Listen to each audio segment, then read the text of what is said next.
Hello दोस्तों, welcome back to Giri tutorials. So जैसे कि मैंने कहा था 12th स्टैंडर्ड के बच्चों के साथ हम लोग क्या करेंगे, सबसे पहले थियोरी चैप्टर्स क्लियर करेंगे। हमने हमारा 4th चैप्टर क्लियर कर दिया अच्छे से, क्योंकि थियोरी था यार पूरा। अब हम जाएंगे हमारे 6th चैप्टर के ऊपर, that is e commerce and e governance.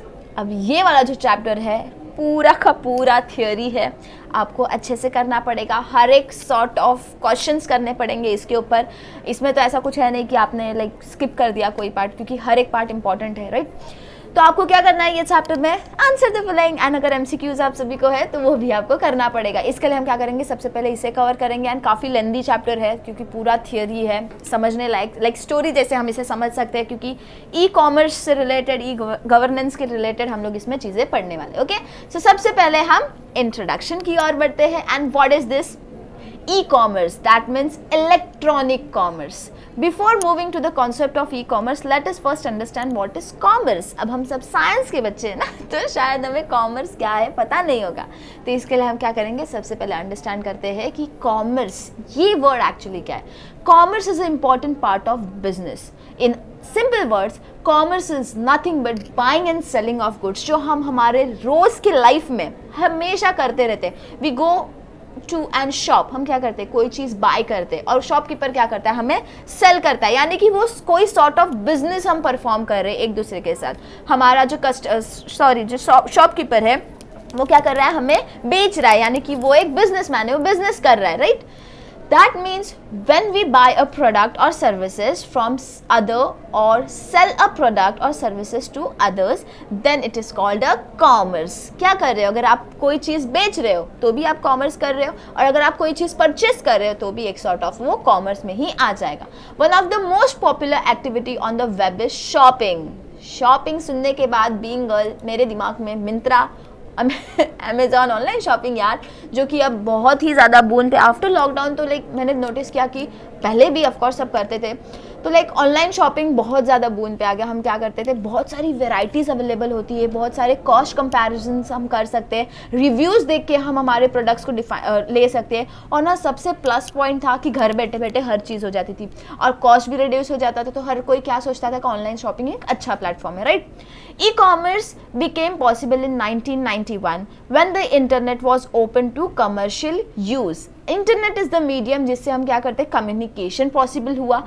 और फिर 1991 में ये जो इंटरनेट ओपन हो गया फॉर कमर्शियल यूज़, एज ये कमर्शियल यूज़ हो रहा है ना, इसके लिए हम यूज़ कर सकते। Since that date thousands of businesses have taken up residence on websites. Website के ऊपर थाउजेंड्स ऑफ बिजनेस, बहुत सारे लोगों को एम्प्लॉयमेंट मिला इसकी वजह से। तो सबने क्या कर दिया, अपने अपने बिजनेस को ना वेबसाइट के ऊपर डाल दिया। History of e commerce is a history of a new virtual world which is evolving according to the customers advantage. आपके हिसाब से, मेरे हिसाब से, मेरा जो ई कॉमर्स है इसने हमें बेनिफिट दिया है। तो ये देखो एक प्यारा सा डायग्राम है, यहाँ पे हमारा जो बास्केट है यहाँ पे देखो। एंड हम लैपटॉप पे बैठे बैठे या डिवाइस पे बैठे बैठे, घर पे बैठे बैठे हम क्या करते हैं, इंटरनेट हमारा जो मीडियम है उसके थ्रू इसके थ्रू शॉपिंग कर सकते हैं। What is the definition of e-commerce? E-commerce can be broadly defined as a process of buying and selling of goods and services using an electronic medium such as internet. Medium is necessary. Medium नहीं है, कोई भी sort of medium नहीं है, internet नहीं है, तो shopping कर पाओगे क्या? नहीं कर पाएंगे। So what is e-commerce? It is a process of buying and selling of goods and services. E-commerce is also referred as a paperless exchange of business information using EDI, emails, electronic funds, fund transfers etcetera. Paperless है यार, इससे एक और चीज़ हो गई, paperless है यानी कि हमारे जो ट्रीज़ है, प्यारे प्यारे ट्रीज़ है, हमारा जो प्लानट है उसके ऊपर के ट्रीज़ बच जा रहे हैं ना, पेपर वर्क कम हो रहा है। तो इसकी वजह से क्या हो रहा है, ये सारी चीज़ें paperless exchange of business information using EDI, emails पे देखो प्रमोशनल आपको बहुत सारी चीज़ें आती है। ये तो एक इम्पॉर्टेंट चीज़ है, इम्पॉर्टेंट क्वेश्चन है कि difference between traditional commerce and e commerce. Traditional commerce यानी कि एक्चुअली जो आप परफॉर्म करते हो, दुकान में जाते हो, परचेस करते हो, ये सारी चीज़ें। एंड ई कॉमर्स क्या है, आप घर पे बैठे बैठे जो करते हो, फ़ोन के ऊपर, डिवाइसेस के ऊपर बैठे बैठे जो आप चीज़ें करते हो वो आता है हमारे ई कॉमर्स में।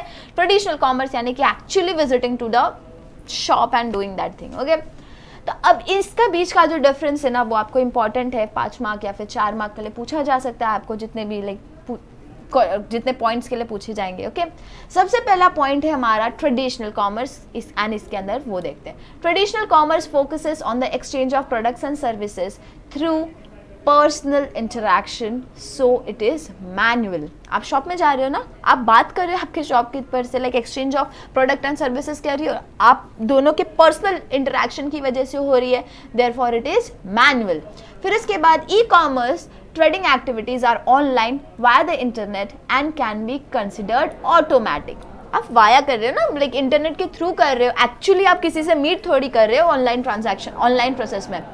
नेक्स्ट पॉइंट क्या है हमारे पास, traditional commerce is limited to businesses hours mostly during the days. अगर आप शॉप्स देखोगे, चलो क्लोथ का ही एक एग्जांपल ले लो, क्योंकि मिंत्रा हमारे पास बहुत अच्छा एग्जांपल है for online shopping, right, for clothes. तो जब आप क्लोथ शॉप्स देखोगे तो वहाँ पे क्या होता है, एक पर्टिकुलर टाइम होता है ना उनका, सुबह के 11 बजे से लेके शाम के 8 बजे तक, या 9 बजे से लेके शाम के 7 बजे तक, 10 बजे तक, इनका टाइम होता है, सर्टन टाइम होता है दिन के अंदर। लेकिन हमारा जो ई कॉमर्स है वो 24/7 आपके लिए अवेलेबल होता है, कहीं भी कभी भी कहीं भी होता है और कभी भी होता है। लाइक आपको जब मन करे, ट्रेन में हो देख लो, जैसे हम ट्रैवलिंग में हैं देख लेते हैं कि भाई साहब क्या नया आया है, हम क्या ऑर्डर कर सकते हैं, कभी भी हम कर सकते हैं। Okay, as far as customer interactions are concern, traditional commerce provides face to face interaction.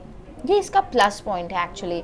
आप प्रोडक्ट जो है उसको एक्चुअली सॉरी, आपको क्या होता है ना, आप फेस टू फेस, वो शॉपकीपर एंड आपके बीच में ना इंटरेक्शन होता है, वो आपको बताता है चीज़ों के बारे में, फिर आप मटेरियल को एक्चुअली देखते हो एंड हर चीज़ लाइक फेस टू फेस हो रहा है उधर इंटरेक्शन आपका। लेकिन जो ई कॉमर्स है ना, e commerce can be termed as screen to face interaction. Screen है, बेजान स्क्रीन है कितनी भी उसमें देख लो, कितना भी उसमें मूवमेंट हो जाए, कितना भी उसमें आप लाइक प्रोग्रामिंग करके उसे इसका डिस्प्ले अच्छा कर दो, यूआई अच्छा कर दो, लेकिन यार वो है तो स्क्रीन, और आपका face, screen and face interaction हो रहा है इतना ज़्यादा, लाइक कुछ भी हो जाए बट फेस टू फेस से बेटर नहीं होगा वो। फिर इसके बाद है हमारे पास traditional commerce is limited to particular geographical location. मैं अगर बोईसर में हूँ तो लाइक हम क्या करते हैं, ट्रेडिशनल कॉमर्स जो होता है पर्टिकुलर जियोग्राफिकल एरिया के लिए ही होता है। लेकिन जो ई कॉमर्स है ना, it is global and has no physical limitation. Global है वो, आप महाराष्ट्र में बैठ के उत्तर प्रदेश से या एमपी से या कर्नाटका से या केरला से, आपको जहाँ से मन वहाँ से आप प्रोडक्ट मंगा सकते हैं। Mode of payment is traditional commerce including cash या फिर cheques and credit cards. Okay, like इसके अंदर क्या होता है, आप एक्चुअली वहाँ पे परफॉर्म कर रहे हो ना ट्रांजैक्शन, तो कैसा होगा, कैश दे सकते हो आप, या फिर चेक दे दो, या फिर कार्ड्स यूज़ कर लो। और फिर जो ई कॉमर्स होता है, the mode of payments are bank transfers, credit cash card, e wallets, mobile payments and many more. इधर कैश ऑन डिलीवरी भी होती है, लाइक वो भी एक ऑप्शन है। तो यहाँ पे क्या करते हो आप, ऑनलाइन पेमेंट सोर्सेस बहुत सारे यूज़ करते हो, फ़ोन पे है, पेटीएम है, ई वॉलेट से, अगर आप जैसे अमेज़ॉन है तो अमेज़ॉन का खुद का पे भी होता है, वहाँ पे आप स्टोर कर सकते हो क्रेडिट्स को। फिर उसके बाद है हमारे पास goods and delivery of services is instant with traditional commerce. But ये जो हमारा ई कॉमर्स है ना, यहाँ पे डिलीवरी के लिए कुछ टाइम लगता है। भले आप लाइक उसके कहते हैं ना यूज़र्स हो, वो paid users type, but still यार वो कहता है ना कि हमें 1 दिन लगेगा या इतने दिन लगेंगे, तो लाइक डिलीवरी जो होती है वो कंपैरेटिवली कुछ समय तो लेती ही है। फिर हमारा जो traditional commerce scope is local, whereas e commerce का ग्लोबल होता है, ये सेम जोग्राफिकल वाला टाइप है। फिर एडवांटेजेस क्या क्या है हमारे ई कॉमर्स के, सबसे पहला है global scope. E commerce provides the seller with the global search. Now sellers and buyers can meet in the virtual world without barrier of place, that is geography. Global है, like आप barrier नहीं है, हमारा जो geography आप कहाँ हो वो एक्चुअली मैटर नहीं करता, ये वर्चुअल वर्ल्ड है, आप किसी से भी कहीं से भी लाइक इंटरेक्ट कर सकोगे कस्टमर से, फिर उसके सेलर से या बायर से। फिर उसके बाद है हमारे पास electronic transaction. E commerce reduces the paper work, जो बहुत ज़्यादा ज़रूरी है, and significantly lowers the transaction cost. E-commerce enables the use of credit cards, debit cards, smart cards, electronic fund transfer via the bank's websites and other modes of electronic payment, like ये transaction है आप जो perform कर रहे हो, paper work decrease हो जाएगा and बाकी सारी चीज़ें जो आप परफॉर्म करते हैं ऑनलाइन ट्रांजैक्शन जैसे भी. Cost saving, e commerce application provides users with more options to compare and select the cheaper and better option. ये चीज़ मुझे अगर ऑनलाइन मोड जैसे कि समझ लो I am purchasing a dress, exactly same dress मेरे शॉप मतलब लाइक मेरे जो नेटिव शॉप में है वहाँ पे भी अवेलेबल है, बट वो 1500 की है. इमेजिन करो 1500 की है, डिस्काउंट देते देते भी वो मुझे 1400 में देगा, लाइक 1400 में देगा. और यही चीज़ अगर मैं मिंत्रा पे जा रही हूँ या अजियो पे जा रही हूँ या टाटा क्लिक पे जा रही हूँ या अमेजोन पे जा रही हूँ या फ्लिपकार्ट पे जा रही हूँ, तो वहाँ पे क्या कर सकते हैं, एक तो आप ढेर सारे वेराइटीज़ भी आपको मिलती है आपको और वहाँ पे ना कॉस्ट में ना डिक्रीज मतलब एक डिस्काउंट भी मिलता है 60%, 40%, 20%, 15%. तो यही चीज़ जो यहाँ पे 1500 की मुझे मिल रही है, पॉसिबल है कि वहाँ पे मुझे वो सिर्फ 1250 या 1200 में मिल जाएगी. It helps in reducing the cost of searching a product. E commerce has enabled rural areas to access services and products which are otherwise not available to them. Okay? Anytime shopping. One other great advantage is the convenience. हम जो है बहुत ही ज़्यादा greedy nature के हैं, हमें कोई भी चीज़ अगर चाहिए तो उसमें कन्वीनियंस, हमारी कन्वीनियंस होना बहुत ज़रूरी होती है. जैसे कि अभी इसके अंदर क्या है, अ कस्टमर कैन शॉप 24/7. आप कभी भी 12 बजे, 3 बजे, 2 बजे रात के दिन में कभी भी फ़ोन उठाओ, शॉपिंग कर सकोगे. ओके, लाइक जब आपका मन करे. The website is functional at all the time. It does not have working hours like a shop. उसके अंदर वर्किंग आवर्स नहीं होते, वो हमेशा आपके लिए अवेलेबल होता है. हाँ, अगर कभी क्रैश हो गया सर्वर या फिर वो सर्विस में है तो बात अलग है, लेकिन बाकी टाइम अगर आप देखोगे तो इतने बड़े बड़े साइट्स कभी भी क्रैश नहीं होते और ना ही कभी इनका कुछ एक लाइक आवर है कि हाँ भाई ये बंद हो जाएंगे, ऐसा कुछ नहीं है. फिर इसके बाद है no intermediaries. Electronic commerce, that is e commerce, allows the customer and the business to be in touch directly without any intermediaries. यानी कि हो जाता है कभी कभी प्रोनाउंसिएशन एरर्स हो जाते हैं किसी किसी को. एंड बीइंग नॉर्थ इंडियन ना, I have typical problem with that D का प्रोनाउंसिएशन. एंड इसके अंदर ये क्या है पता है, लाइक इसके अंदर थर्ड पार्टी हम जो कहते हैं ना, वो वाला प्रॉब्लम नहीं रहता. जो हमारा सेलर है एंड जो हमारा ई कॉमर्स वाला बंदा है, बिजनेस वाला बंदा है, उनके बीच में ना डायरेक्ट कम्युनिकेशन होता है. जो थर्ड पार्टी आती है ना, जो कॉस्ट को बढ़ा देती है, वो नहीं होते इसके बीच में. तो इसको हम थर्ड पार्टी सेलर जो हम कहते हैं ना, लाइक बीच वाला जो रहता है ना, वो ब्रोकर टाइप ऑफ समथिंग, वो नहीं रहता. This allows the quick communication and transaction. Public services. E-commerce helps the government to deliver public services like the healthcare, education, for social services at the reduced cost and in an improved manner. अब ये हो गए advantages. Pros है तो cons होंगे. तो what are the disadvantages?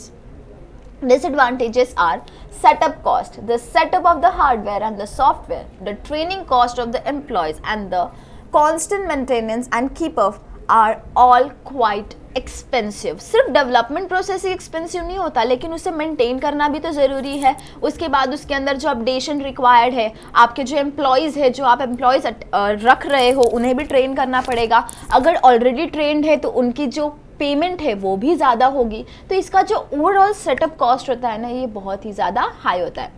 फिर इसके बाद है physical presence. This lack of the personal touch can be a disadvantage. कुछ ग्रामर एरर है यहाँ पे. Disadvantage for many types of services and products like the interior designing or the jewelry business. इसके अंदर क्या होता है पता है, इंटीरियर डिज़ाइनिंग या फिर जो ज्वेलरी वाली जो है बिजनेस, इसके वाली जो बिजनेस होती है, इसके अंदर प्रॉब्लम होता है. एक्चुअली आपको पता नहीं होता ना वो एक्चुअली प्रोडक्ट आने कैसे वाला है. आपको अगर आप कोई कपड़ा ले रहे हो तो उसका फैब्रिक दिखने में अलग हो सकता है एंड आएगा जब उसके बाद वो अलग हो सकता है. तो लाइक हमारा जो फिजिकल टच है वो इधर लैक करता है. अगर यही आप ट्रेडिशनल कॉमर्स लेते हो तो वहाँ पे आप क्या करते हो, दुकान में जाते हो, एक्चुअली आपका प्रोडक्ट फील करते हो, देखते हो, ट्राई करते हो एंड देन लेते हो. ओके.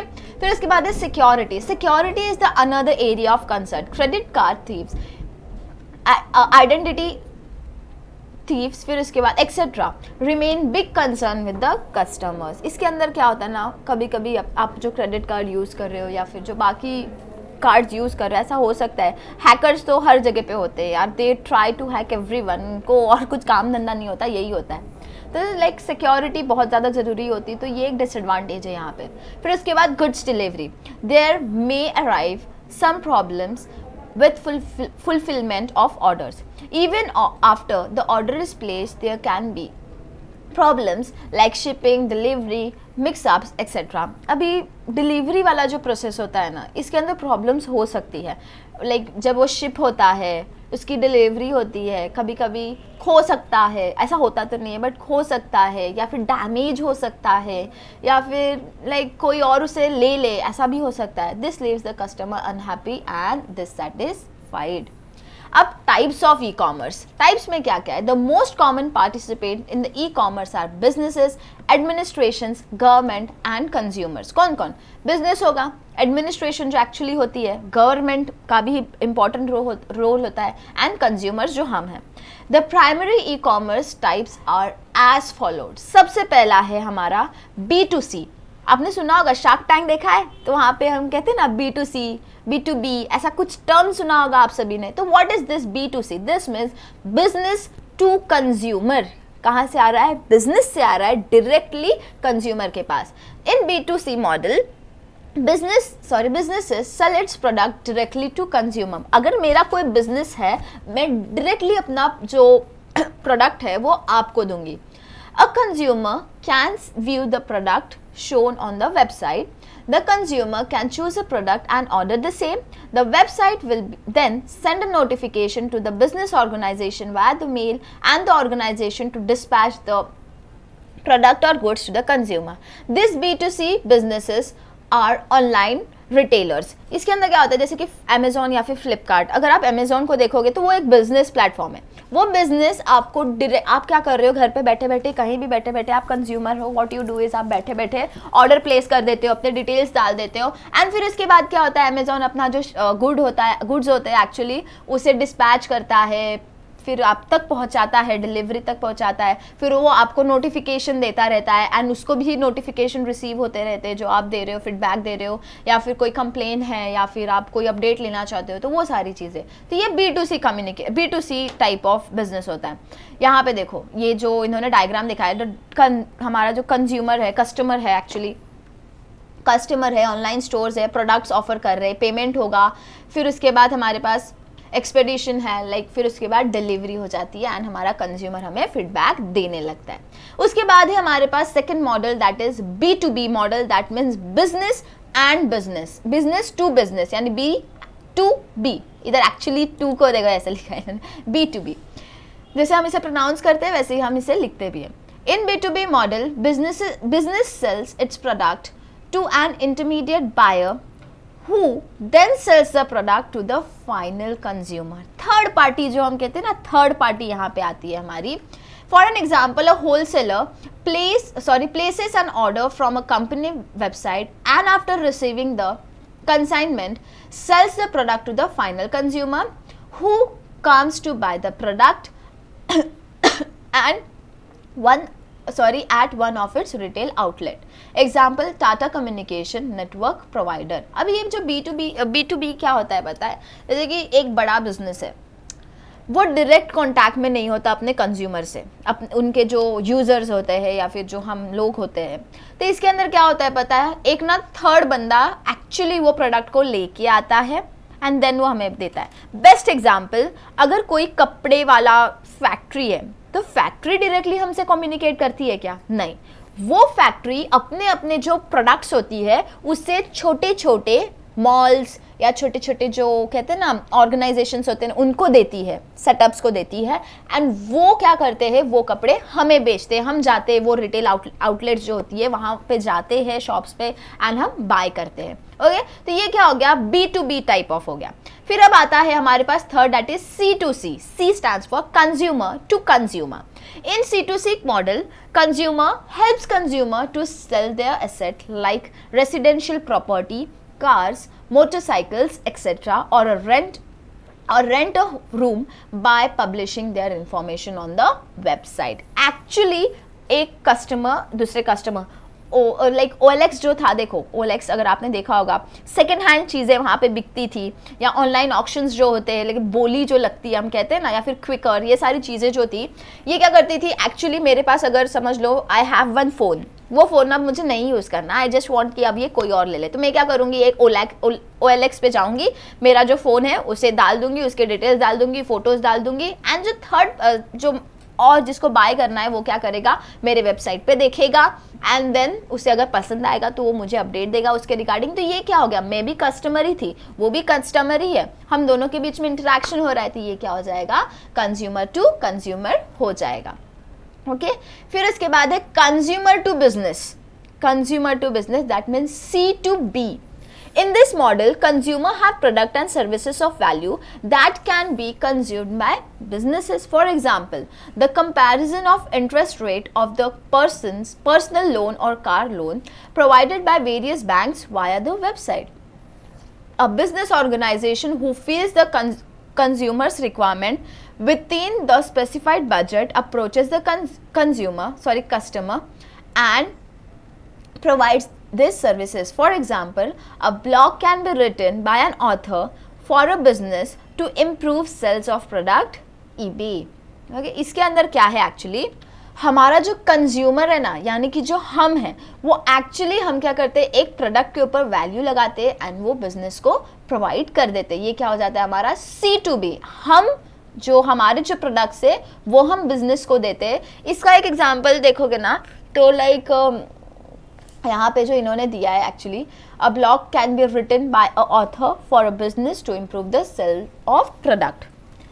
फिर हम आ गए ई-कॉमर्स ट्रेड साइकिल पे एक्चुअली। तो ये क्या है, the trade cycle is the series of exchange between the consumer and the supplier that take place when a commercial exchange is executed. ये क्या है एक्चुअली, सीरीज है of exchange between the consumer and the supplier के बीच में exchange हो रहा है। Okay the general trade cycle consist of the following phases. उसके अंदर फेजेस है हमारे पास, कौन से है, तो सबसे पहला है प्री सेल्स। इसके अंदर क्या होता है, it consist of 2 steps like search and negotiate.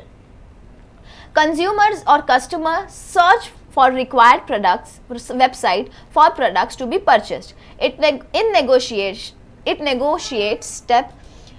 Consumer finds a supplier who offers good quality products at cheaper price and then consumer agrees the terms forwarded by supplier. इसके अंदर क्या होता है, सबसे पहला स्टेप अगर आपको कोई भी चीज़ खरीदनी है जिसे हम प्री सेल कहते हैं, तो इसके अंदर क्या होता है, 2 स्टेप, सर्च एंड नेगोशिएट। सबसे पहला होता है सर्च। आप कोई भी चीज़ को सर्च करते हो, वेबसाइट पे जाते हो, गूगल पे जाते हो, आप सर्च करते हो ना कि अगर मुझे समझ लो if I want a phone याद आ रहा है, तो फ़ोन अगर मुझे चाहिए तो मैं क्या करूँगी, सर्च करूँगी फ़ोन, दिस पर्टिकुलर मॉडल का फ़ोन आई वांट। तो गूगल क्या करेगा, एक्चुअली आपको बहुत सारे शॉपिंग साइट्स दिखाएगा एंड ना कंपेयर करके दिखाएगा रेट को। फिर आप नेगोशिएट करोगे कि किसका सबसे सस्ता है, किसका सबसे अच्छा है, किसका रिव्यू सबसे अच्छा है, किसके फीडबैक्स, किस पे कितना स्टार्स है, किसकी डिलीवरी फास्ट है, या फिर किसके कॉस्ट में बहुत ही ज़्यादा डिस्काउंट मिल रहा है। तो ये सारी चीज़ें आप नेगोशिएट करते हो। उसके बाद आता है execution. This phase consist of order and delivery. अब पसंद आ गया तो क्या देख के रख दोगे, नहीं ना, उसे आप ऑर्डर करोगे। ऑर्डर होने के बाद क्या होगा, डिलीवरी आएगा। Customer sends an order to the selected product and after processing the order customer receives the delivery of the product. Settlement. This phase consist of invoice if any and payment. Invoice मतलब कि ना actually जो जब आप कोई भी delivery receive कर रहे हो तो उसके अंदर देखो पेपर वर्क्स आते हैं, तो उसके ऊपर लिखा होता है इनवॉइस है ये पर्टिकुलर सामान का। Invoice means customer will receive a bill for purchased product and after confirmation of receive product customer will pay for the same.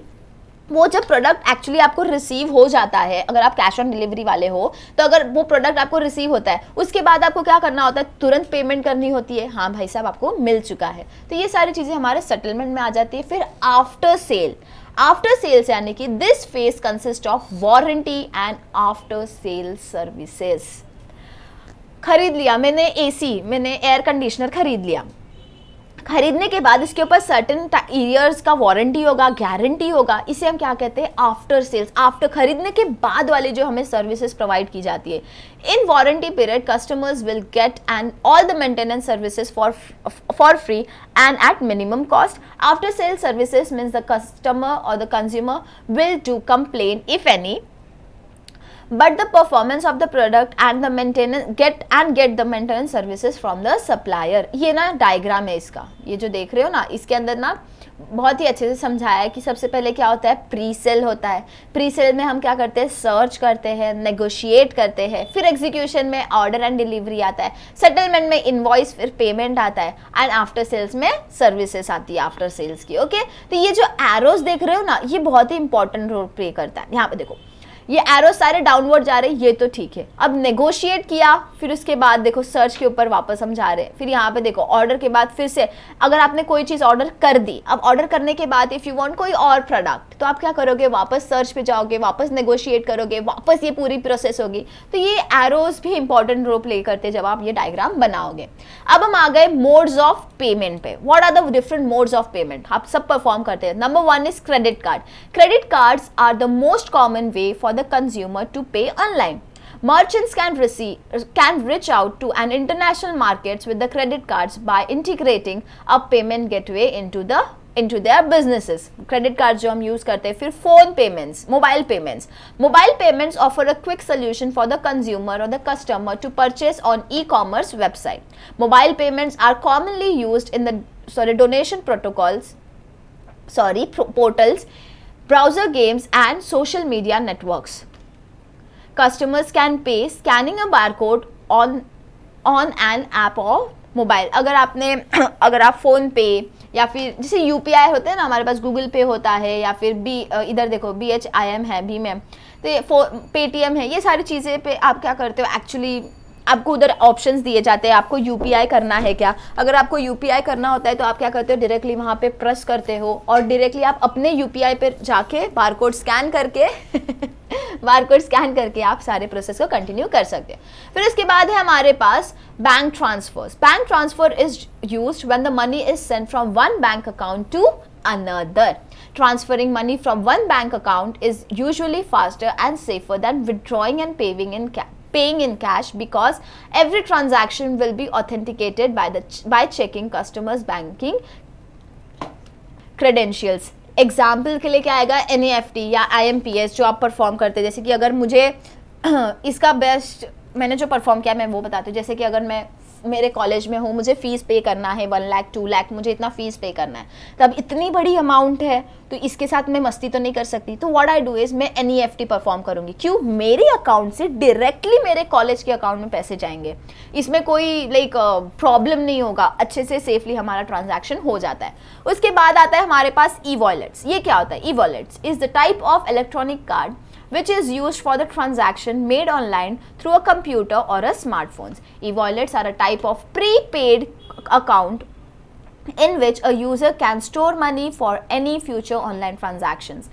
An e-wallet is protected with a password, for example State Bank Buddy, Paytm wallets etc. अब ये देखोगे तो phone पे नामक एक वस्तु आपने use की होगी, तो इसके अंदर क्या होता है, आपके पास आप पहले से इसके अंदर पैसे रखे रहते हो। जब आप समझ लो कोई चीज़ रिटर्न कर रहे हो, if you don't want that thing, तो आप क्या करते हो, वहाँ पे ऑप्शंस होते हैं आपके पास। If you want it in your account और you want it in Amazon Pay, अगर अमेजॉन पे ले रहे हो तो आपको क्या होता है, उसके अंदर आपको आपके पैसे स्टोर्ड रहते हैं। एंड दिस इज ऑल्सो कहते हैं ना safe way for performing transaction, अच्छी चीज़ है ये भी। इफ़ यू वांट, इसके अंदर क्या होता है, पासवर्ड होते हैं, सेफ रहता है आपका चीज़। ओके, फिर अब हम आते हैं फॉर्म्स ऑफ ई कॉमर्स। हमारे पास कौन से फॉर्म्स होते हैं, तो ये देखेंगे हम नेक्स्ट सेशन में। अभी का सेशन हमारा 30 मिनट्स का अप्रॉक्सीमेट होने आया है, तो हम क्या करेंगे, इसे नेक्स्ट सेशन में देखते हैं। काफ़ी अच्छा चैप्टर है, मज़ा आता है स्टोरी के जैसे पढ़ा तो, क्योंकि ये सारी चीज़ें हम एक्चुअली हमारे डेली लाइफ में देखते हैं। ओके, सो अगर वीडियो अच्छा लगा होगा तो प्लीज़ लाइक करना, वीडियो को लाइक करना, अपने दोस्तों के साथ शेयर करना एंड चैनल को सब्सक्राइब करना। कोई भी सॉर्ट ऑफ प्रॉब्लम है तो कमेंट करना, I am always there for you all. Okay, thank you so much for attending. Wait for the next session, इसकी कंटिन्यूएशन में आएगा वो भी जल्दी। Thank you so much, see you soon in the next lecture, bye bye.